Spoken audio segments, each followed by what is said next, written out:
নমস্কার বন্ধুরা, রান্না বান্নায় আপনাদেরকে স্বাগত জানাই। আজকে কোনো সাধারণ রেসিপি না, আজকে রান্না করব ডিমের ললিপপ। প্রথমেই আমরা তৈরি করে নেব ভেতরকার মশলাদার পুর।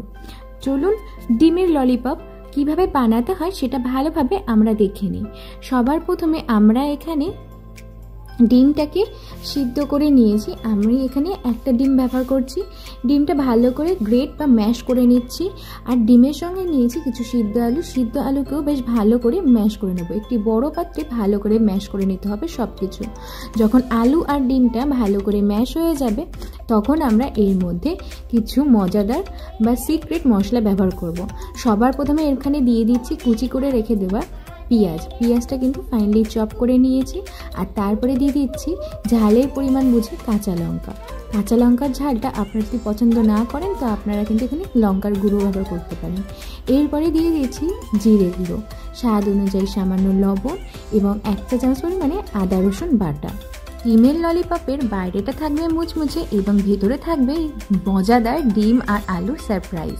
এখানে আদা রসুন দেওয়া হয়ে গেলে আমি দিয়ে দিচ্ছি কর্নফ্লাওয়ারটা কিন্তু একটা মাখো ব্যাটার তৈরি করার জন্য, মানে মাখো একটা ডো তৈরি করার জন্য আমি ব্যবহার করছি। আপনারা চাইলে কর্নফ্লাওয়ারের জায়গায় ময়দা ব্যবহার করতে পারেন।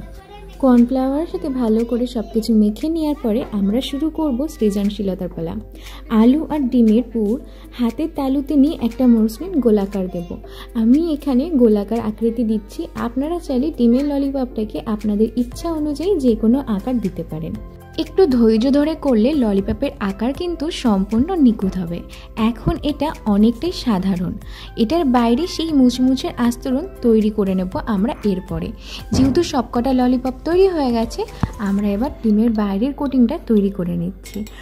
সবার প্রথমে আমরা কর্নফ্লাওয়ারের একটা মিশ্রণ তৈরি করে নিচ্ছি, যার জন্য এখানে নিয়ে নিয়েছি 2 চামচ পরিমাণে কর্নফ্লাওয়ার, একটু সামান্য লবণ, আর নিয়ে নিচ্ছি 1/2 চা চামচ পরিমাণে লঙ্কার গুঁড়ো, আর একটু জল দিয়ে একটা ব্যাটার তৈরি করে নিচ্ছি। আমি আজকে এখানে কর্নফ্লাওয়ারের ব্যাটার তৈরি করছি। আপনারা চাইলে কিন্তু এখানে ডিমের ব্যাটারও তৈরি করতে পারেন। এরপরে আমি এখানে ব্রেড ক্রামও নিয়ে নিয়েছি। কর্নফ্লাওয়ারের ব্যাটারে বা মিশ্রণে আমরা ডুবিয়ে তারপরে ব্রেড ক্রামসে বেশ ভালো করে কোট করে নেব। আপনারা চাইলে কিন্তু এটাকে ডবল কোটিংও করতে পারেন, কিন্তু আমি এটা ডবল কোটিং করছি না।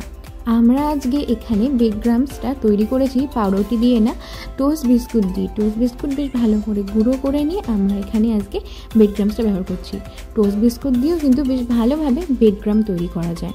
এটা কিন্তু খেতে খুবই ভালো লাগে। একদম ব্রেড ক্রাম দিয়ে তৈরি করলে ঠিক যেরকম লাগে, ঠিক পানি পাউরুটির গুঁড়ো দিয়ে তৈরি করলে ঠিক যেরকম লাগে সেরকমই। কড়াইয়ের তেল পুরোপুরি গরম করে এক এক করে ললিপপগুলো তেলে ছেড়ে দেব। দ্রুত হাতে কিন্তু সাবধানে ভাজতে হবে।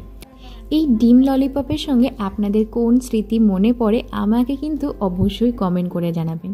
আমার তো মনে পড়ে পিকনিকের দিনগুলোর কথা। যখন পিকনিকে যেতাম তখন ঠিক এইভাবে ললিপপ তৈরি হতো আর আমরা সবাই ওত পেতে বসে থাকতাম পিকনিকের এই ললিপপ খাওয়ার জন্য। আপনারাও কিন্তু আপনাদের স্মৃতিগুলো আমাকে কমেন্ট করে জানিয়ে যাবেন। যখন দেখবেন ললিপপগুলো সোনালি রং হয়ে উঠবে তখনই বুঝবেন ললিপপ ভাজা হয়ে গেছে। একইভাবে আমরা প্রত্যেকটা ললিপপ খুব সুন্দর গোল্ডেন ব্রাউন করে ভেজে নিচ্ছি। এই ললিপপগুলো বাইরে থেকে যতটা মুচমুচে, ভেতরটা থেকে তার থেকে বেশি নরম। ডিম আর আলুর মজাদার স্বাদ পাবেন। গরম গরম পরিবেশন করুন টমেটো সসের সাথে। আশা করি আজকের এই সহজ সুন্দর রেসিপিটা আপনাদের ভালো লেগেছে। আপনাদের প্রিয় মানুষের সাথে এই রেসিপিটা শেয়ার করুন। আর আজকের রেসিপিটা ভালো লেগে থাকলে লাইক দিন এবং এমন আরও রেসিপির জন্য আমার চ্যানেলটাকে সাবস্ক্রাইব করে পাশে থাকুন।